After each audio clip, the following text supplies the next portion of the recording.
Hello friends, आज हम लोग जनरल ऑर्गेनिक केमिस्ट्री शुरू करेंगे। आपको याद होगा कि मैंने लास्ट जो चैप्टर पढ़ा है वो आइसोमेरिज्म था। आज हम लोग जनरल ऑर्गेनिक केमिस्ट्री शुरू करेंगे और ये एक बहुत ही है ना वाइटल चैप्टर है अगर आपको ऑर्गेनिक केमिस्ट्री अच्छे से समझनी है, चाहे कोई भी वर्जन ऑफ एग्जामिनेशन हो। ठीक है, तो जनरल ऑर्गेनिक केमिस्ट्री कहेंगे इसको, जिसको हम लोग शॉर्ट में जीओसी भी कहते हैं। ठीक है, तो इसे जनरल ऑर्गेनिक केमिस्ट्री या जीओसी कहा जाता है। ठीक है ना, जीओसी कहा जाता है। होता क्या है जीओसी में, अब इस चैप्टर में बहुत बड़ा चैप्टर है ये, आइसोमेरिज्म से भी बड़ा चैप्टर। अब याद होगा कि आइसोमेरिज्म में मुझे 19 लेक्चर लगे हैं, तो इसमें मुझे लगता है 20-25 लेक्चर्स तक पहुंच जाएगा। ठीक है, बड़ा चैप्टर है, लेकिन इतना है कि अगर आप इस 25 लेक्चर से गुजर जाएंगे तो आप जीओसी के सवाल छोड़ नहीं पाएंगे। ठीक है ना, आप श्योर कर लेंगे उसको। ठीक है, इस चैप्टर को ब्रॉडली आप दो पार्ट्स में डिवाइड कर सकते हैं। पहले पार्ट में मैं बात करूंगा इलेक्ट्रॉनिक डिस्प्लेसमेंट इफेक्ट्स की। इलेक्ट्रॉनिक डिस्प्लेसमेंट इफेक्ट्स की बात करूंगा।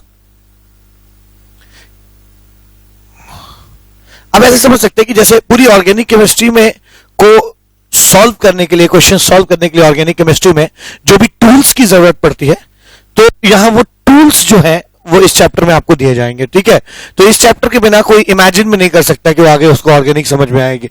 ऑर्गेनिक फिर ऐसे लोग जिनको जीओसी नहीं समझ में आता, उनके लिए ऑर्गेनिक रटने का विषय हो जाता है। ठीक है, जबकि अगर आप जीओसी पे आपकी अच्छी पकड़ है, आपकी अंडरस्टैंडिंग अच्छी है ना, आप क्वेश्चंस अच्छे से कर लेते हैं जीओसी पे, तो मैं आपको गारंटी देता हूं कि ऑर्गेनिक रटने का सब्जेक्ट ना होके बल्कि एक लॉजिकल सब्जेक्ट हो जाएगा। ठीक है, तो मैं इस सब्जेक्ट को बहुत ही लॉजिकली आगे पढ़ाने वाला हूं, लेकिन शर्त है कि आप जीओसी पूरा पढ़ें अच्छे से। ठीक है, इलेक्ट्रॉनिक डिस्प्लेसमेंट इफेक्ट पहले पार्ट में पढ़ाऊंगा मैं। इसमें मैं आपको टूल्स दूंगा। अब इसको लेमैन लैंग्वेज कह सकते हैं, मैं आपको टूल्स दूंगा ऑर्गेनिक केमिस्ट्री के। ठीक है, और सेकेंड पार्ट में मैं इस चैप्टर के आपको वो टूल्स यूज करना सिखाऊंगा। ठीक है ना, वो टूल्स यूज करना सिखाऊंगा, मतलब मैं एप्लीकेशन सिखाऊंगा उसका, application of electronic displacement effect, electronic displacement effects. ठीक है, इलेक्ट्रॉनिक डिस्प्लेसमेंट इफेक्ट्स का है ना मैं आपको एप्लीकेशन बताऊंगा इस पार्ट में। मैं एप्लीकेशंस वगैरह लिस्ट भी करने जा रहा हूं। अब इलेक्ट्रॉनिक डिस्प्लेसमेंट इफेक्ट में मैं किन किन चीजों पर बात करूंगा। ठीक है, तो पहली चीज मैं बात करूंगा आपसे एरोमेटिसिटी पे, एरोमेटिसिटी। मैं बात करूंगा है ना मीजोमेरिक इफेक्ट पे, मीजोमेरिक इफेक्ट, जिसको आम बोलचाल में आप रेजोनेंस भी कह सकते हैं, या है ना अगर पाई बॉन्ड उस रेजोनेंस में, तो आप एक बार इसको हम कॉन्जुगेशन भी कहते हैं। ठीक है ना, तीसरी चीज इंडक्टिव इफेक्ट,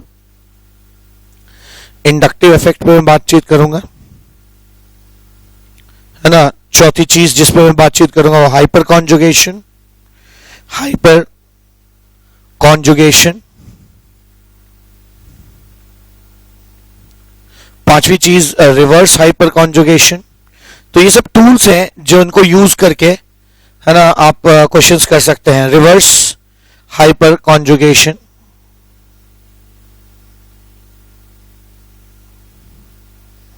सिक्स्थ चीज है चार्ज।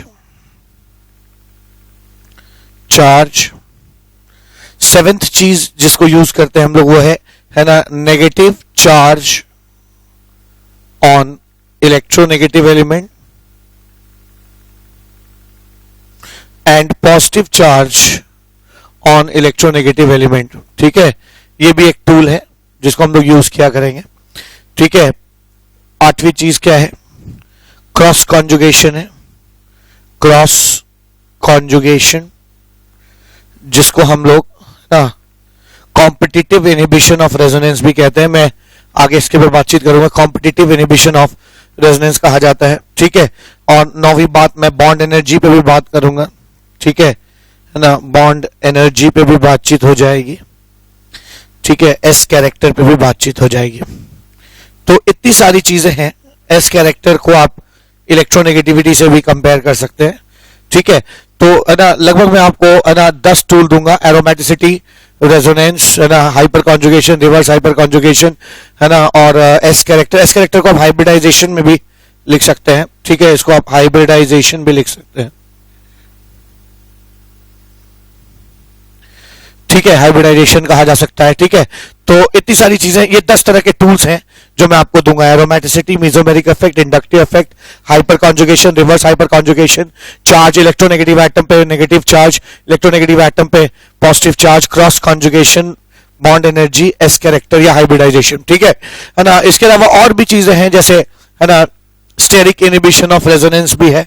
ठीक है, जो बहुत ही रेयर इफेक्ट है, लेकिन है ना आएगा आगे, है ना। Steric inhibition of resonance, steric inhibition of resonance, SIR, है ना। मैं स्टेरिक इनहिबिशन ऑफ प्रोटोनेशन भी बताऊंगा आपको। ठीक है, तो steric inhibition of protonation, steric inhibition of protonation भी एक टूल हो जाएगा। तो लगभग ये लास्ट के 2 टूल्स बहुत ही है ना रेयर यूज होते हैं। ठीक है, लेकिन टूल्स तो टूल्स हैं। ठीक है, तो मैंने आपको ये बता दिया कि पूरी ऑर्गेनिक केमिस्ट्री में आपको ये 12 टूल्स यूज करने हैं, है ना, क्वेश्चन सॉल्व करने के लिए। ठीक है, अच्छा, और चीजों की स्टेबिलिटी वगैरह डिसाइड वगैरह करने के लिए। ठीक, अब इन टूल्स को हम अप्लाई कहां करेंगे? तो मैं ना सिर्फ आपको अप्लाई करना सिखाऊंगा, बल्कि एक प्रोटोकॉल भी सिखाऊंगा। जैसे कार्बोकेटायन है, उसकी स्टेबिलिटी कैसे देखनी है, तो सबसे पहले आपको उसमें एरोमेटिसिटी देखना होगा। ठीक है, उसके बाद आपको पी पाई डी पाई देखना होगा, फिर रेजोनेंस देखना होगा। तो मैं आपको इन टूल्स को कैसे मैं आपको सिखाऊंगा इन टूल्स को कैसे अप्लाई करना है, अप्लाई करना है, और किस सीक्वेंस में अप्लाई करना है, क्या प्रोटोकॉल होना चाहिए, सारी चीजों पे बातचीत होगी। अब एप्लीकेशन कहां कहां दिखेगा इसका? ठीक है, तो सबसे पहला एप्लीकेशन, अब इन टूल्स को हम लोग अप्लाई कहां करेंगे, किन क्वेश्चंस में? ठीक है, तो सबसे पहले तो एरोमेटिसिटी डिसाइड करने में भी यूज हो जाता है, एरोमेटिसिटी डिसाइड करने में यूज करेंगे। ठीक है, एरोमेटिसिटी डिसाइड करने में यूज करेंगे, है ना। फ्री रेडिकल्स की स्टेबिलिटी डिसाइड करने में यूज करेंगे। ठीक है, कार्बोकेटायन की स्टेबिलिटी डिसाइड करने में कैटायंस की स्टेबिलिटी डिसाइड करने में यूज करेंगे। कार्ब एनायन की स्टेबिलिटी डिसाइड करने में यूज करेंगे। ठीक है, कार्ब एनायंस की स्टेबिलिटी इसी से डिसाइड हुआ करेगी। ठीक है ना, कार्बन आयन की डिसाइड करेंगे। हीट ऑफ हाइड्रोजनेशन पे अगर क्वेश्चन आएगा तो वो भी हम यहां पे सीखेंगे। ठीक है, हीट ऑफ हाइड्रोजनेशन सीखेंगे। ठीक है, 6th चीज क्या? ठीक है, हीट ऑफ हाइड्रोजनेशन हो गया। और क्या? Acidic strength, basic strength, acidic strength सीखेंगे। 7th बेसिक स्ट्रेंथ सीखेंगे। पता लगाएंगे कि है ना इलेक्ट्रोफाइल क्या होता है। ठीक है, इलेक्ट्रोफिलिसिटी के बारे में पढ़ेंगे। इलेक्ट्रोफिलिसिटी, न्यूक्लियोफिलिसिटी क्या होता है। ठीक है ना, इलेक्ट्रोफाइल या न्यूक्लियोफाइल किसे कहते हैं, है ना, इसके बारे में डिटेल बातचीत करेंगे। हम लोग एमबी फाइल्स के बारे में भी जानेंगे, ठीक है, इसके अलावा है ना इन चीजों का एप्लीकेशन जो है ना वो सॉल्वेंट्स के लिए भी होगा। ठीक है, सॉल्वेंट्स के बारे में भी पढ़ेंगे एप्लीकेशंस में। ठीक है, इसके अलावा मैं ये भी बताऊंगा कि how to decide outcome of acid base reaction,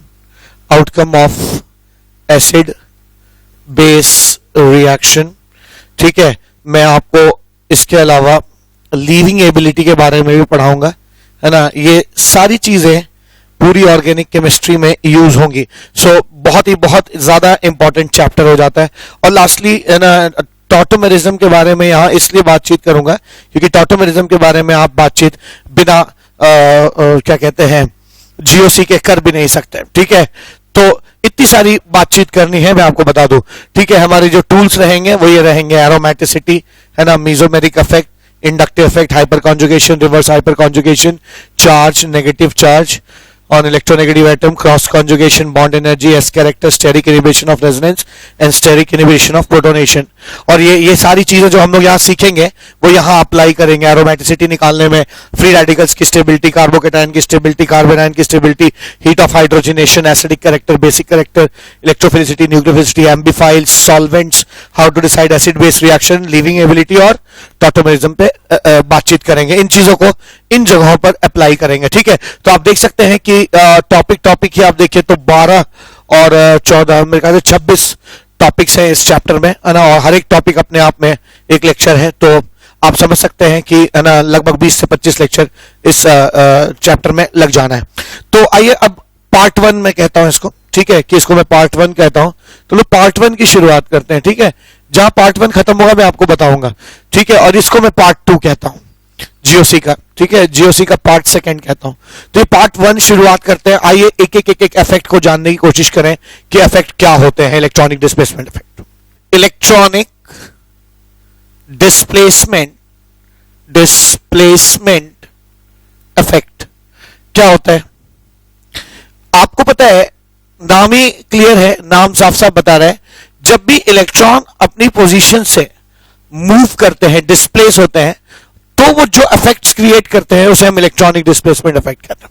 ठीक है, इलेक्ट्रॉनिक डिस्प्लेसमेंट इफेक्ट मेनली 2 तरह के हो जाएंगे, एक परमानेंट इफेक्ट और एक टेम्पररी इफेक्ट। ठीक है, टेम्पररी इफेक्ट। परमानेंट इफेक्ट किसे कहते हैं? जो मॉलिक्यूल में जो इफेक्ट परमानेंटली मौजूद रहता है ना, हमेशा शुरू से। जैसे फॉर इंस्टेंस मान लीजिए एक कार्बन चेन है ना, एक कार्बन चेन है। अगर ये एटम इलेक्ट्रोनेगेटिव है तो इसके ऊपर डेल्टा नेगेटिव आ जाएगा। ठीक है, तो इसके ऊपर क्या आ जाएगा? डेल्टा पॉजिटिव आ जाएगा। ठीक है ना, ये इलेक्ट्रॉन को अपनी तरफ हल्का सा खींचेगा। ये इलेक्ट्रॉन का डिस्प्लेसमेंट हो रहा है यहां पे, और इस इलेक्ट्रॉन के डिस्प्लेसमेंट की वजह से इसके ऊपर डेल्टा नेगेटिव आ जाएगा और इसके ऊपर क्या आ जाएगा? डेल्टा पॉजिटिव आ जाएगा। अब इलेक्ट्रॉन की कमी हो गई यहां पे, ये भी शेयर्ड पेयर ऑफ इलेक्ट्रॉन थोड़ा सा इस तरफ खींचा जाएगा तो इसके ऊपर डेल्टा पॉजिटिव आ जाएगा। ठीक है, और फिर ये हल्का सा खींचेगा तो ये डेल्टा पॉजिटिव आ जाएगा। तो एक परमानेंट पोलैरिटी जो है वो इस कार्बन के चेन के सिग्मा बॉन्ड में मौजूद है। ये इफेक्ट जो है इलेक्ट्रॉन के डिस्प्लेसमेंट के वजह से जो डेवलप करता है, इस इफेक्ट को हम इंडक्टिव इफेक्ट कहते हैं। ठीक है, ये इंडक्टिव इफेक्ट है और ये परमानेंटली मौजूद रहता है मॉलिक्यूल में, इररिस्पेक्टिव ऑफ एनीथिंग, कुछ भी हो जाए ये मौजूद रहता है। तो ये इफेक्ट जो है वो परमानेंट इफेक्ट कहलाता है। ठीक है, पहली बात। टेम्पररी इफेक्ट समझने के बाद आपको परमानेंट इफेक्ट और अच्छे से समझ में आ जाएगा। टेम्पररी इफेक्ट किसे कहते हैं? वो इफेक्ट जो क्षणिक रूप से एक मॉलिक्यूल में डेवलप करता है और किसी वजह से, जैसे फॉर इंस्टेंस एक पाई बॉन्ड है, एक इलेक्ट्रोफाइल इसके ऊपर अटैक करता है, इस इलेक्ट्रोफाइल की वजह से ये इलेक्ट्रॉन क्लाउड इस तरफ अट्रैक्ट हो जाएगा। ठीक है ना, ऐसे ये इलेक्ट्रोफाइल यहां अटैक करता है तो क्या हो जाएगा? ये सी जैसे ये अप्रोच कर रहा है, ये बॉन्ड ऐसे टूट जाता है, प्लस माइनस यहां तक आ गया। लेकिन अगर ये इलेक्ट्रोफाइल दूर चला जाए, इसके आने की वजह से ये बॉन्ड टूट गया, यहां नेगेटिव यहां पॉजिटिव। ठीक है, ये शेयर्ड पेयर ऑफ इलेक्ट्रॉन दोनों अपने अपने थे, एक इसका था एक इसका था, दोनों एक ही पे चले आए तो एक इसका आ गया और एक इसने बगल वाले का ले लिया तो एक एक्स्ट्रा हो गया, इसके ऊपर नेगेटिव हो गया। ठीक है, अगर ये किसी वजह से इलेक्ट्रोफाइल वापस चला जाए तो फिर से ये बॉन्ड वापस बन जाता है और वापस आप अपनी है ना पुरानी स्थिति में पहुंच जाते हैं। ठीक है, आप अपनी पुरानी स्थिति में पहुंच जाते हैं। तो ऐसा कुछ नहीं, पुरानी स्थिति में पहुंच जाते हैं। तो क्या समझ में आया? समझ में आया कि ये टेम्पररी इफेक्ट है, किसी रिएजेंट के अटैक करने की वजह से ये इफेक्ट डेवलप हुआ। इस इफेक्ट को इलेक्ट्रोमेरिक इफेक्ट कहते हैं, इट्स कॉल्ड इलेक्ट्रोमेरिक इफेक्ट। और इलेक्ट्रोमेरिक इफेक्ट जो है वो एक टेम्पररी इफेक्ट है। ये किसी के रिएजेंट के अटैक करने पर ये बॉन्ड टूट गया। ठीक है, इलेक्ट्रॉन डिस्प्लेस हो गए, यहां से यहां चला आया, और जब वो चला गया तो ये वापस पुरानी स्थिति में चला गया।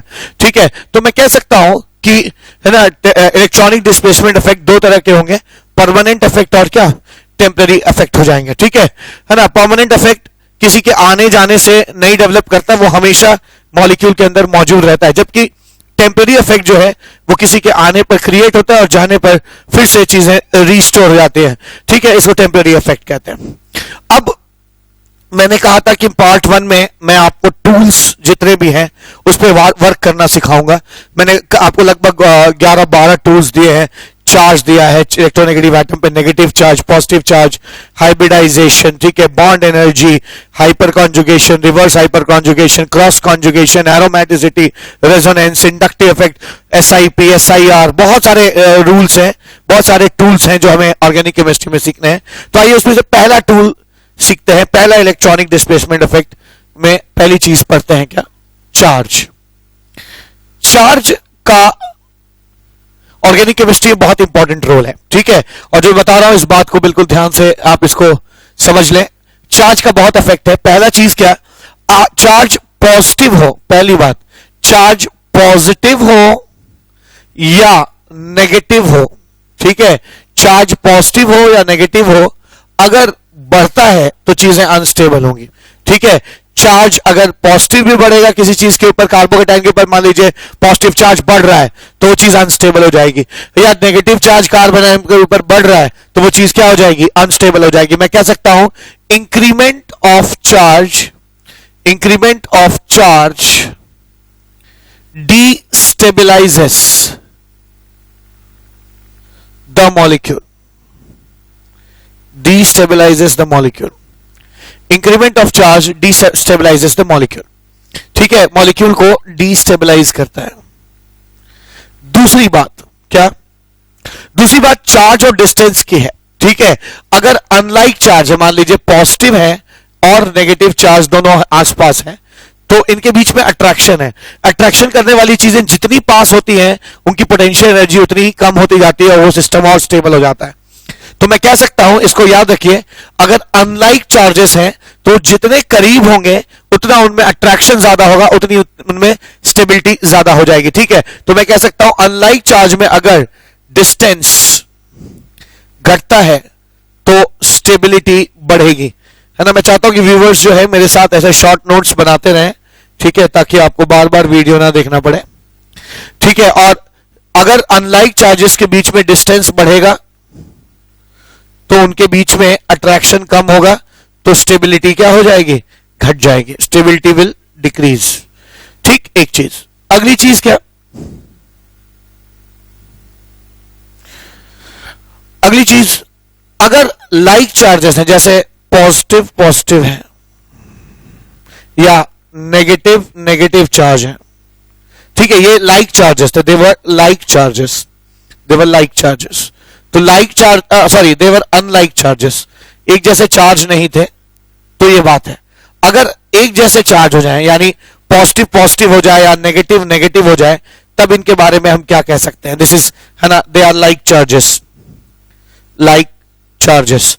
तो अगर दोनों लोग सेम हो जाए तो मैं कह सकता हूं, अब जैसे पॉजिटिव के बगल में पॉजिटिव है, इनके बीच का अगर डिस्टेंस आप बढ़ाएंगे, डिस्टेंस कम करेंगे, तो इनमें रिपल्शन होगा। पॉजिटिव के बीच का डिस्टेंस कम करेंगे तो रिपल्शन होगा, आपको एनर्जी देनी पड़ेगी, और एनर्जी देने पर चीजें क्या होती हैं, अनस्टेबल होती हैं। ठीक है, यानी डिस्टेंस कम करिए, अगर अनलाइक चार्जेस का डिस्टेंस कम करेंगे तो रिपल्शन बढ़ेगा, स्टेबिलिटी घटेगी।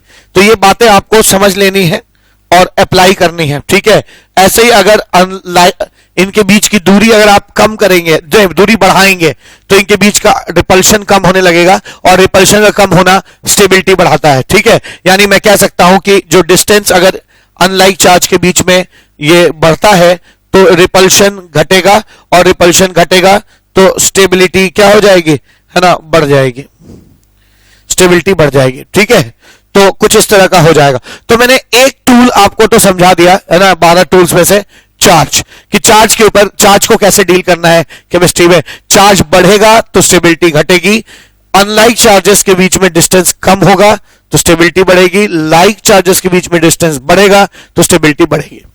आइए दूसरा टूल देखते हैं इलेक्ट्रोनेगेटिव एटम पे negative charge. Electronegative atom, charge on electronegative atom, charge on electronegative atom. अब एक इलेक्ट्रोनेगेटिव एटम पे चार्ज का क्या फर्क पड़ता है?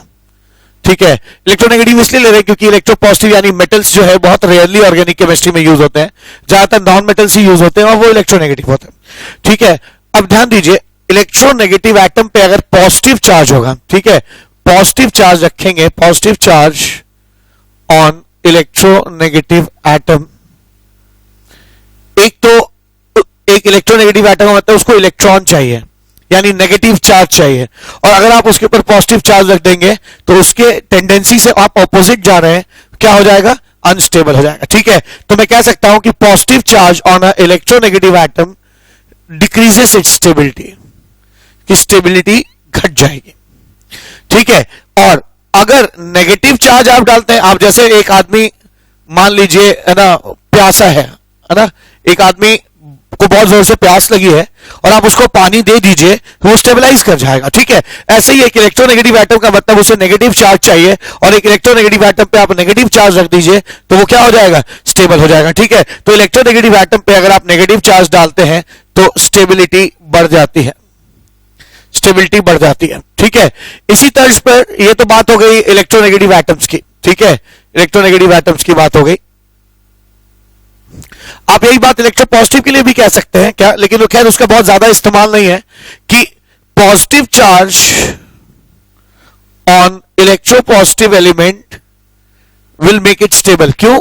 क्योंकि उसको इलेक्ट्रोपॉजिटिव एलिमेंट को पॉजिटिव चाहिए था, पॉजिटिव मिल गया। ठीक है, तो जो चीज चाहिए वो मिल जाती है तो आप स्टेबल हो जाते हैं। ठीक है, तो अगर इलेक्ट्रोपॉजिटिव एलिमेंट है उसके ऊपर अगर पॉजिटिव चार्ज आता है तो उसकी स्टेबिलिटी बढ़ जाएगी। ठीक है, और अगर पॉजिटिव चार्ज को अगर आप नेगेटिव चार्ज को इलेक्ट्रोपॉजिटिव एटम पे रखेंगे तो वो अनस्टेबल हो जाएगा, क्योंकि एक इलेक्ट्रोपॉजिटिव एटम को पॉजिटिव चार्ज चाहिए अपने ऊपर, अगर आप उसके ऊपर नेगेटिव चार्ज रख रहे हैं तो आप उसकी टेंडेंसी के ऑपोजिट जा रहे हैं तो स्टेबिलिटी क्या हो जाएगी? घट जाएगी, स्टेबिलिटी विल डिक्रीज। एक बात। ठीक है, तो एक चीज तो ये रही। दूसरी चीज क्या जो मुझे सिखानी है, दूसरी चीज ये कि कभी भी अगर एक एटम के ऊपर पॉजिटिव चार्ज आता है, ध्यान दीजिएगा, अगर किसी एटम के ऊपर पॉजिटिव चार्ज आ जाएगा और एक एटम न्यूट्रल है, मान लीजिए कार्बन है और एक कार्बन पॉजिटिवली चार्ज है, तो आप जानते हैं कि जिस कार्बन के ऊपर पॉजिटिव चार्ज होगा वो आसपास के बॉन्ड से इलेक्ट्रॉन खींचना शुरू करेगा, और जब भी वो पॉजिटिव चार्ज की वजह से अगल बगल से इलेक्ट्रॉन खींचेगा, और अगर कोई इलेक्ट्रॉन खींचता है तो हम कहेंगे उसकी इलेक्ट्रोनेगेटिविटी ज्यादा है। तो आज मैंने सीखा कि किसी भी एटम के ऊपर अगर पॉजिटिव चार्ज आ जाता है तो अपने न्यूट्रल काउंटर पार्ट से ज्यादा इलेक्ट्रोनेगेटिव हो जाता है। ठीक है, क्योंकि पॉजिटिव चार्ज की वजह से अपने ऊपर पॉजिटिव चार्ज लिए हुए तो अगल बगल से इलेक्ट्रॉन जो है नेगेटिव इलेक्ट्रॉन नेगेटिवली चार्ज होते हैं, उनको खींचने लगता है, और जब भी आप इलेक्ट्रॉन खींचते हैं दुनिया वाले आपको क्या कहते हैं? इलेक्ट्रोनेगेटिव कहेंगे। ठीक है, तो मैं कह सकता हूं यहां पे कि positive charge on an atom increases its electronegativity. ठीक है, तो पॉजिटिव चार्ज किसी भी एटम के ऊपर उसकी इलेक्ट्रोनेगेटिविटी को बढ़ाता है। ठीक है, उसी तर्ज पर आप नेगेटिव चार्ज को भी ले लीजिए। अगर किसी एटम पर नेगेटिव चार्ज आ जाएगा, मान लीजिए कार्बन पे नेगेटिव चार्ज आ गया, तो अगर आपके ऊपर नेगेटिव है तो आप अपने से जुड़े बॉन्ड्स पे जो इलेक्ट्रॉन लगे हुए हैं नेगेटिव, उनको आप रिपेल करेंगे, और अगर आप उन इलेक्ट्रॉन्स को रिपेल करेंगे तो दुनिया वाले आपको इलेक्ट्रोपॉजिटिव कहेंगे। ठीक है, तो मैं कह सकता हूं कि एक नेगेटिव चार्ज आ जाने की वजह से है ना इलेक्ट्रोनेगेटिविटी किसी भी एटम की घट जाती है, जबकि पॉजिटिव चार्ज आने की वजह से वो बढ़ जाएगी। ठीक है, तो मैं कह सकता हूं negative charge on an atom decreases, negative charge on an atom decreases its electronegativity। ठीक है, अपनी इलेक्ट्रोनेगेटिविटी डिक्रीज कर देता है। ठीक है, तो अब तक हम लोगों ने दो टूल्स देखे हैं। ठीक है, एक टूल था चार्ज, ठीक है, और दूसरा टूल है कि चार्ज ऑन इलेक्ट्रोनेगेटिव एटम। ठीक है, या चार्ज और इलेक्ट्रोनेगेटिविटी का क्या रिलेशनशिप होता है। तीसरा टूल जो मैं आपको बताने जा रहा हूं वो है हाइब्रिडाइजेशन या एस कैरेक्टर। थर्ड टूल है एस कैरेक्टर। ठीक है, तो तीसरी बात अब करनी है एस कैरेक्टर के। एस कैरेक्टर, अब देखिए एस कैरेक्टर का अपना रोल है। मान लीजिए एक ऑर्बिटल है sp, sp hybridize orbital, carbon है और ये हाइड्रोजन है, ये दो इलेक्ट्रॉन शेयर किए गए यहां पे। ठीक है, अगर हाइब्रिडाइजेशन sp2 हो जाता है तो ध्यान रखिए, मान लीजिए sp हाइब्रिडाइज्ड है, ये sp2 हाइब्रिडाइज्ड है, हाइड्रोजन है, और ये sp3 हाइब्रिडाइज्ड है ना, हाइड्रोजन है। अब ध्यान दीजिएगा, ये sp है, ये sp2 है, ये sp3 है। याद रखिए इसमें एक s एक p है, s का कैरेक्टर 50% है, p का 50% है। यहां पे एक s है और दो p है, यानी तीन में से एक ऑर्बिटल s है, तो s का परसेंटेज कितना हो जाएगा? 33%। p का हो जाएगा 66.67%। यहां पे चार ऑर्बिटल में से एक s है, यानी s का परसेंट क्या हो गया? s कैरेक्टर 25% और p कैरेक्टर 75%। अब इस बात का आपको ध्यान रखना है कि s ऑर्बिटल छोटे होते हैं, छोटी चीज का परसेंटेज ज्यादा होगा तो हाइब्रिड ऑर्बिटल भी छोटा होगा। छोटे चीज का परसेंटेज कम हो गया तो ऑर्बिटल बड़ा हो जाएगा। छोटी चीज, छोटे ऑर्बिटल का अंश और कम हो गया तो ऑर्बिटल और बड़ा हो जाएगा। या कह सकते हैं कि p का अंश बढ़ता जा रहा है इसलिए ऑर्बिटल बड़ा होता जा रहा है, क्योंकि p जो है ना, वो बड़े होते हैं s से। तो p का अगर अंश या p का जो कैरेक्टर है वो बढ़ता जा रहा है तो बड़े ऑर्बिटल का कैरेक्टर बढ़ेगा तो ऑर्बिटल भी हाइब्रिडाइज्ड बड़ा होता जाएगा। अब इसको s के टर्म्स में सोचिए, s छोटा ऑर्बिटल है, छोटे ऑर्बिटल का कैरेक्टर अगर घटता जाएगा तो हाइब्रिड ऑर्बिटल का भी कैरेक्टर, तो अगर छोटे ऑर्बिटल का कैरेक्टर घटता जाएगा तो ऑर्बिटल ऑटोमेटिकली बड़ा होता जाएगा। ठीक है, छोटा होने का अंश कम हो रहा है। तो मैं देख सकता हूं कि sp ऑर्बिटल्स बहुत छोटे होते हैं, sp2 ज्यादा बड़े होते हैं, sp3 और बड़े होते हैं। अब अगर न्यूक्लियस से कोई पूछे, इन इलेक्ट्रॉन से पूछे कि कहां आपको ज्यादा अट्रैक्शन महसूस हो रहा है, तो sp वाला न्यूक्लियस से काफी पास होगा तो अट्रैक्शन स्ट्रांग होगा। यहां क्या होगा, यहां पे दूरी sp2 की वजह से s कैरेक्टर घट गया, ऑर्बिटल बड़ा हो गया तो इसकी दूरी बढ़ गई तो अट्रैक्शन घट जाएगा। यहां पर दूरी और बढ़ गई तो अट्रैक्शन और कम हो गया। तो मैं कह सकता हूं कि इधर से इधर जाते वक्त मैंने देखा कि s कैरेक्टर घटता जा रहा है तो ऑर्बिटल की जो लेंथ है, ऑर्बिटल की जो लेंथ है वो बढ़ती चली जाएगी। Distance between nucleus and electron बढ़ जाएगा तो अट्रैक्शन घट जाएगा, और अट्रैक्शन घट जाएगा तो लोग उस कार्बन की इलेक्ट्रोनेगेटिविटी कहेंगे कि कम हो गई है, तो उसकी इलेक्ट्रोनेगेटिविटी कम हो गई। यानी मैंने देखा कि s कैरेक्टर जैसे जैसे घटता जाता है ना, एटम्स की इलेक्ट्रोनेगेटिविटी घटती जाती है। यानी मैं कह सकता हूं कि अगर इलेक्ट्रोनेगेटिविटी की बात होगी तो sp हाइब्रिडाइज कार्बन की इलेक्ट्रोनेगेटिविटी ज्यादा होगी, क्योंकि इसमें का इलेक्ट्रॉन ज्यादा अट्रैक्शन महसूस करेगा, क्योंकि ऑर्बिटल छोटा होने से दूरी कम होगी तो अट्रैक्शन बढ़ जाएगा। ऐसे ही sp2 हो जाएगा और ये फिर sp3 हो जाएगा। ठीक है ना, sp3 हो जाएगा। तो ये आपके इलेक्ट्रोनेगेटिविटी का सीक्वेंस आ जाएगा। और सीखने वाली बात क्या रही? सीखने वाली बात ये रही कि मैं अब कह सकता हूं क्या कि इलेक्ट्रोनेगेटिविटी, यहां लिख रहा हूं मैं, जो हमने सीखा वो क्या सीखा? Electronegativity of any atom is directly proportional to its s character whenever the atom is same. देखिए, जब सारे के सारे कार्बन हो, ये भी कार्बन है, ये भी कार्बन है, ये भी कार्बन है, तो आप कार्बन की इलेक्ट्रोनेगेटिविटी में डिफरेंस नहीं कर सकते। तो इनकी इलेक्ट्रोनेगेटिविटी में डिफरेंस क्रिएट करने के लिए, या इनके इलेक्ट्रोनेगेटिविटी में क्या डिफरेंस आएगा वो हम s कैरेक्टर से देख सकते हैं। ठीक है, एज सच ओरिजिनली कार्बन की तो इलेक्ट्रोनेगेटिविटी 2.5 होती तो फिक्स है, ठीक है ना, वो तो फिक्स है। लेकिन अगर s कैरेक्टर बदलेगा तो कार्बन एटम्स की भी इलेक्ट्रोनेगेटिविटी डिफरेंट हो जाएगी। खैर, आपने जो सीखा अभी, क्या सीखा कि electronegativity is directly proportional to s character. बहुत इंपॉर्टेंट बात है जो आपको याद रखनी है, पूरी ऑर्गेनिक केमिस्ट्री में मैं इसको यूज करूंगा।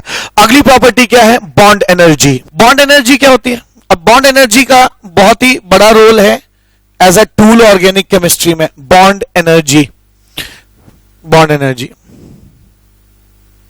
ध्यान दीजिए, पहली चीज आपको याद रखनी है, बॉन्ड एनर्जी और बॉन्ड लेंथ इनवर्सली प्रोपोर्शनल होते हैं। जितना बॉन्ड बड़ा होगा, है ना, दोनों चीजें दूर होंगी, उतना उस बॉन्ड के ब्रेक कर जाने की टेंडेंसी होगी। तो मैं कह सकता हूं पहली चीज याद रखिए, बॉन्ड एनर्जी और बॉन्ड लेंथ इनवर्सली प्रोपोर्शनल होते हैं। ठीक है, नेक्स्ट चीज क्या? सेकेंड चीज जो याद रखनी है, बॉन्ड एनर्जी और बॉन्ड ऑर्डर डायरेक्टली प्रोपोर्शनल होंगे। ठीक है, बॉन्ड एनर्जी और बॉन्ड ऑर्डर डायरेक्टली प्रोपोर्शनल होंगे। यानी अगर कहीं पे आपको सिंगल बॉन्ड मिलता है, बॉन्ड ऑर्डर 1, डबल बॉन्ड मिलता है, बॉन्ड ऑर्डर 2, ट्रिपल बॉन्ड मिलता है, बॉन्ड ऑर्डर 3। ठीक है ना, बॉन्ड ऑर्डर 3। अब होगा क्या, जैसे जैसे लोगों ने देखा है, एक बॉन्ड से दो बॉन्ड ज्यादा मजबूत होगा, दो बॉन्ड से तीन बॉन्ड ज्यादा मजबूत होगा। तो जैसे जैसे बॉन्ड ऑर्डर बढ़ता जाता है, बॉन्ड एनर्जी की वैल्यू भी क्या होती जाती है? बढ़ती जाती है। इसलिए बॉन्ड एनर्जी और बॉन्ड लेंथ एक दूसरे के डायरेक्टली प्रोपोर्शनल होते हैं। ठीक है, नेक्स्ट चीज क्या? तीसरी चीज, जैसे जैसे जैसे मान लीजिए एक एटम है ए, ये बी है, जैसे जैसे इनके बीच की इलेक्ट्रोनेगेटिविटी का जो डिफरेंस है, इलेक्ट्रोनेगेटिविटी ऑफ ए माइनस या माइनस इलेक्ट्रोनेगेटिविटी ऑफ बी, ये इलेक्ट्रोनेगेटिविटी का डिफरेंस है। ठीक है, जितना इनके बीच का डिफरेंस बढ़ता जाएगा, मान लीजिए इलेक्ट्रोनेगेटिव है, वो इलेक्ट्रोपॉजिटिव है, उतना ही इनके बीच की पोलैरिटी डेवलप करती जाएगी। और जितना ज्यादा ये पोलर होते जाएंगे, उतना ये बॉन्ड अट्रैक्शन की वजह से क्या होता जाएगा? मजबूत होता जाएगा। आप देखिए इसका एक्सट्रीम केस देखिए, इलेक्ट्रोनेगेटिविटी 1.7 से अधिक हो गई, मान लीजिए आयनिक हो जाता है, इसके ऊपर प्रॉपर पॉजिटिव आ जाता है, इसके ऊपर प्रॉपर पॉजिटिव आ जाता है, इसके ऊपर प्रॉपर नेगेटिव चार्ज आ जाएगा, तो दोनों पॉजिटिव और नेगेटिव एक दूसरे को बहुत ही इंटेंसिटी से अट्रैक्ट करेंगे। ठीक है, तो जितना इलेक्ट्रोनेगेटिविटी बढ़ता जाएगा, उतना आयनिक कैरेक्टर बढ़ता जाएगा, उतना ज्यादा ये कैटायन और उतना ज्यादा ये एनायन की तरह बिहेव करेगा, और जितना ज्यादा ये कैटायन एनायन की तरह बिहेव करेंगे, इनके बीच का अट्रैक्शन फोर्स उतना ही ज्यादा होगा। यानी, और जितना अट्रैक्टिव फोर्स ज्यादा होगा, मैं कहूंगा उसकी बॉन्ड एनर्जी उतनी ज्यादा है। तो आप इसके एक्सप्लेनेशन में ना जाके आप इस बात को याद रखिए, bond energy is directly proportional to difference of electronegativity between the two atoms. ठीक है ना, इलेक्ट्रोनेगेटिविटी के डिफरेंस के प्रोपोर्शनल होता है। तीन बात हो गई। चौथी बात जो बॉन्ड एनर्जी में हमें सीखने को मिलती है, वो है साइज ऑफ एटम। ठीक है, जैसे HF है, दोनों छोटे साइज के हैं, H भी छोटा, F भी छोटा। ठीक है, फिर HCl ले लीजिए, होगा क्या? H तो छोटा है, Cl बड़ा हो जाएगा। ठीक है ना, HI ले लीजिए, HI आप पाएंगे H तो उतना ही है, लेकिन I जो है वो काफी बड़ा हो गया। तो आप देख सकते हैं एक एटम अगर फिक्स हो और दूसरे एटम का साइज बढ़ता जा रहा है, ठीक है, तो आप देख सकते हैं यहां पे साइज बढ़ने से एटम के, एटम का साइज ऑफ एटम अगर बढ़ता है तो बॉन्ड लेंथ बढ़ जाएगा, तो बॉन्ड एनर्जी घट जाएगी। ठीक है, तो मैं कह सकता हूं बॉन्ड एनर्जी और साइज ऑफ एटम जो है एक दूसरे के, है ना, इनवर्सली प्रोपोर्शनल हो सकते हैं। यानी bond energy is inversely proportional to size of atom. ठीक है, साइज ऑफ एटम के इनवर्सली प्रोपोर्शनल होगा। ठीक है, ये इनवर्सली प्रोपोर्शनल हो जाएगा। ठीक, तो मैंने बॉन्ड एनर्जी को भी एज अ टूल आपको पढ़ा दिया यहां पे, है ना। मैंने आपको बताया कि बॉन्ड एनर्जी और बॉन्ड लेंथ इनवर्सली प्रोपोर्शनल होंगे, बॉन्ड एनर्जी और बॉन्ड ऑर्डर एक दूसरे के क्या, डायरेक्टली प्रोपोर्शनल हो जाएंगे। मैंने ये भी बताया कि जितनी इलेक्ट्रोनेगेटिविटी का डिफरेंस ज्यादा होगा, है ना, उतना वो मॉलिक्यूल जो है ना, की बॉन्ड एनर्जी ज्यादा होगी, उस बॉन्ड की बॉन्ड एनर्जी ज्यादा होगी। और साइज ऑफ एटम, अगर एक एटम फिक्स है बॉन्ड में और दूसरे का साइज वेरी कर रहा है, तो आप ये फॉर्मूला भी लगा सकते हैं। ठीक है, एक चीज और जो ध्यान देनी है, फिर हम लोग कुछ क्वेश्चंस किए जाएं, ध्यान देनी है कि जितना आइसोटोप हैवियर होता जाएगा, उसकी इलेक्ट्रोनेगेटिविटी उतनी कम होती जाएगी। मैं कह सकता हूं heavier the isotope lesser is the electronegativity. यानी अगर आप हाइड्रोजन, ड्यूटेरियम और ट्राइटियम में इलेक्ट्रोनेगेटिविटी की बात करेंगे, हाइड्रोजन ज्यादा इलेक्ट्रोनेगेटिव होगा ड्यूटेरियम से और ड्यूटेरियम ज्यादा होगा ट्राइटियम से। अच्छा आपको पता है प्रोटियम 1-1 होता है, ये 1-2 हो जाएगा, ये 1-3 हो जाएगा। ठीक है, तो हम लोगों ने अब तक 4 टूल्स देखे हैं। पहला चार्ज, दूसरा चार्ज ऑन इलेक्ट्रोनेगेटिव एटम, तीसरा हाइब्रिडाइजेशन और चौथा बॉन्ड एनर्जी। 4 टूल्स सीखने के बाद आइए अब बॉन्ड एनर्जी पे कुछ क्वेश्चंस करते हैं। अब यहां पे आप देख सकते हैं कार्बन की इलेक्ट्रोनेगेटिविटी 2.5 2.5 डिफरेंस 0। ठीक है, ये 2.5 3 2.5 3.5। तो अगर आप इलेक्ट्रोनेगेटिविटी का डिफरेंस देखेंगे यहां पे, तो इलेक्ट्रोनेगेटिविटी का डिफरेंस 0 है। यहां इलेक्ट्रोनेगेटिविटी का डिफरेंस जो है वो 0.5 है और यहां इलेक्ट्रोनेगेटिविटी का डिफरेंस 1 है। ठीक है, 1 है। तो आप देख सकते हैं जैसे जैसे इलेक्ट्रोनेगेटिविटी का डिफरेंस बढ़ता जाता है बॉन्ड एनर्जी बढ़ती जाती है। तो CO की बॉन्ड एनर्जी ज्यादा होगी CN से, CN की ज्यादा होगी C डबल बॉन्ड C से। ठीक है, यहां पे आइए, यहां कार्बन नाइट्रोजन का बॉन्ड ऑर्डर 1 है। ठीक है, यहां बॉन्ड ऑर्डर 1 है, यहां बॉन्ड ऑर्डर 2 है, यहां बॉन्ड ऑर्डर 3 है। तो आप देख सकते हैं कि बॉन्ड ऑर्डर लगातार जो है ना, बॉन्ड ऑर्डर और बॉन्ड एनर्जी एक दूसरे के डायरेक्टली प्रोपोर्शनल होती है। तो बॉन्ड ऑर्डर अगर ज्यादा होगा तो बॉन्ड एनर्जी भी ज्यादा हो जाएगी। ठीक है, ध्यान इस बात का रखना है कि अलग अलग केसेस में अलग अलग चीजें चलती हैं। अब जैसे यहां पे क्या एटम्स डिफरेंट थे लेकिन सेकेंड पीरियड के ही थे, ऑक्सीजन, नाइट्रोजन और कार्बन। ठीक है, तो इनका साइज लमसम आसपास ही होता है।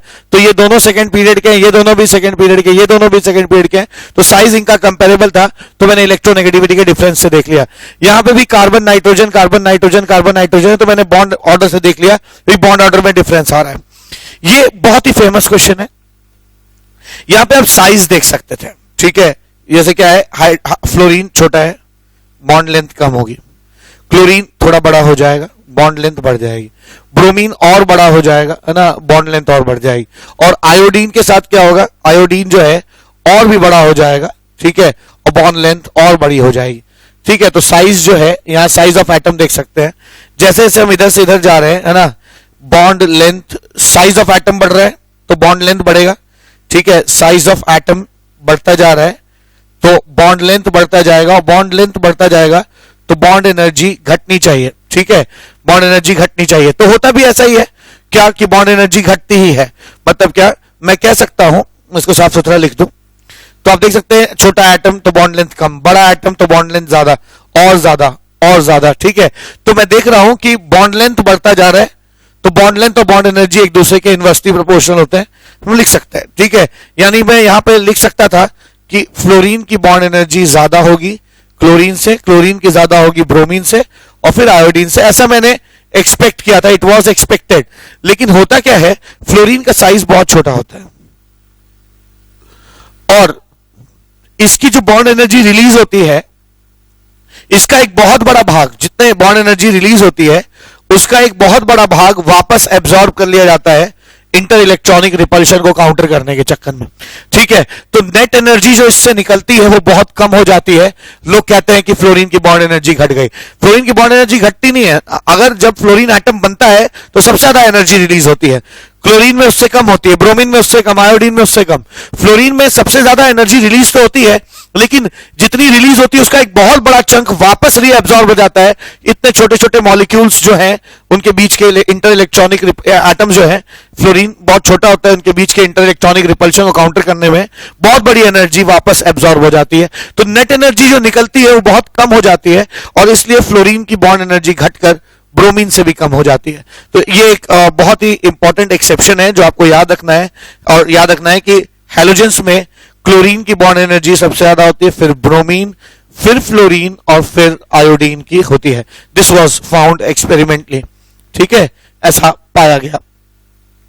यहां आ जाइए, यहां क्या है, मैंने अभी थोड़ी देर पहले थ्योरी में बताया है। अब यहां पे क्या है, कार्बन है, ये 1-1 है, ये 1-2 है, ये 1-3 है। कार्बन की इलेक्ट्रोनेगेटिविटी आपको मालूम है, कार्बन की इलेक्ट्रोनेगेटिविटी होती है 2.5, है ना। हाइड्रोजन की इलेक्ट्रोनेगेटिविटी होती है 2.1।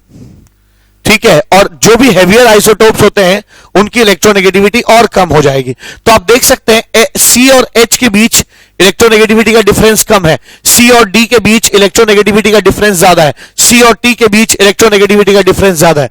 यानी मैं कह सकता हूं कि जैसे जैसे मैं इधर से इधर जा रहा हूं, है ना, इलेक्ट्रोनेगेटिविटी का डिफरेंस बढ़ता जा रहा है, यानी बॉन्ड एनर्जी बढ़ती चली जाएगी। यानी मैं कह सकता हूं कि Ct की बॉन्ड एनर्जी ज्यादा होगी Cd से, Cd की ज्यादा होगी CH से। ठीक है, ऐसा हो जाएगा। अब इस केस को एनालाइज किया जाए। इस केस में मैं क्या कह सकता हूं? इस केस में यह कहा जा सकता है कि यहां पर उल्टा है। अब की बार कार्बन और कार्बन के आइसोटोप लिए गए, हाइड्रोजन फिक्स है। ठीक है, कार्बन जो है उसकी कार्बन 12 की इलेक्ट्रोनेगेटिविटी, है ना, 2.5 होती है। कार्बन 14 की कितनी हो जाएगी? उससे कम। कार्बन 14 की उससे कम हो जाएगी थोड़ी सी, और हाइड्रोजन की, है ना, इन सबसे कम होती है। हाइड्रोजन की 2.1 होती है। ठीक है, 2.1 होती है।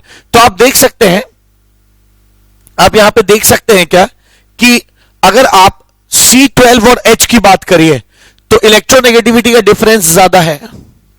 ठीक है, C14 और H की बात करिए, इलेक्ट्रोनेगेटिविटी का डिफरेंस क्या हो जाएगा?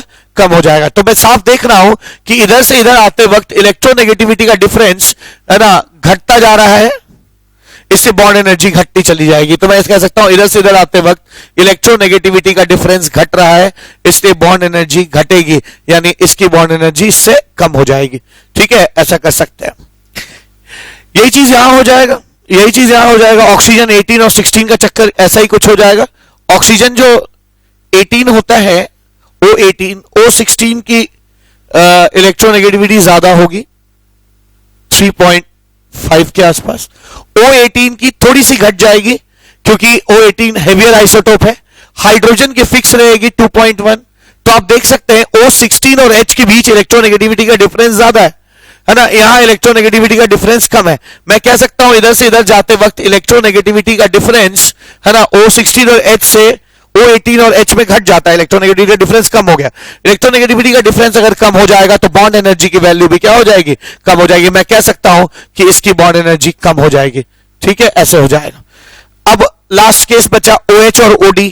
ठीक है, इसमें क्या किया जाए? तो फिर वही बात, O इस बार क्या है? ऐसा कुछ है, ये O ले लीजिए। ठीक है, ये O ले लीजिए, इसको H ले लीजिए और इसको D ले लीजिए। ठीक है, तो मैं कह सकता हूं O और H की इलेक्ट्रोनेगेटिविटी का डिफरेंस कम है। O और H की इलेक्ट्रोनेगेटिविटी का डिफरेंस कम होगा। H से कम इलेक्ट्रोनेगेटिव होता है ड्यूटेरियम, क्योंकि हेवियर आइसोटोप्स मैंने अभी पढ़ाया, जितने हेवियर होते जाएंगे उनकी इलेक्ट्रोनेगेटिविटी उतनी कम होती जाएगी। तो OH की इलेक्ट्रोनेगेटिविटी का डिफरेंस ज्यादा है, सॉरी कम है, और O और D के बीच की इलेक्ट्रोनेगेटिविटी का डिफरेंस ज्यादा है। मैं कह सकता हूं कि जब भी मैं इधर से इधर मूव कर रहा हूं, इस केस में इलेक्ट्रोनेगेटिविटी का डिफरेंस बढ़ता जा रहा है, यानी बॉन्ड एनर्जी जो है वो बढ़ती चली जाएगी। ठीक है, तो मैं कह सकता हूं कि इलेक्ट्रोनेगेटिविटी के डिफरेंस के बढ़ने की वजह से बॉन्ड एनर्जी बढ़ जाएगी, यानी OD की बॉन्ड एनर्जी OH से ज्यादा हो जाएगी। तो मैंने यहां पर बॉन्ड एनर्जी के ऊपर, है ना, आपको एक क्वेश्चन भी करा दिया। ठीक है, तो आज इस लेक्चर में हम लोगों ने क्या सीखा? हम लोगों ने पता लगाया कि इलेक्ट्रॉनिक डिस्प्लेसमेंट इफेक्ट परमानेंट और टेम्पररी होते हैं। हमने ये भी पता लगाया कि कितने तरह के, मैंने इंट्रोडक्शन में बताया लगभग 12 तरह के मैं इफेक्ट्स के बारे में बातचीत करूंगा। ठीक है, और जिसमें 4 आज ही बात कर लिया हम लोगों ने, और सेकेंड पार्ट में हम लोग जो है एप्लीकेशन ऑफ टूल्स की बातचीत करेंगे। और टूल्स की भी बातचीत में आज हम लोगों ने चार्ज निपटाया, चार्ज ऑन इलेक्ट्रोनेगेटिव एटम निपटाया, हाइब्रिडाइजेशन पे बातचीत की, और बॉन्ड एनर्जी बातचीत की, और उनके ऊपर कुछ क्वेश्चंस भी किए। तो आशा है ये 4 टूल्स आपको क्लियर हो गए होंगे। मिलते हैं अगले लेक्चर में, बात करते हैं इंडक्टिव इफेक्ट पे। तब तक के लिए thank you so much, have a nice day.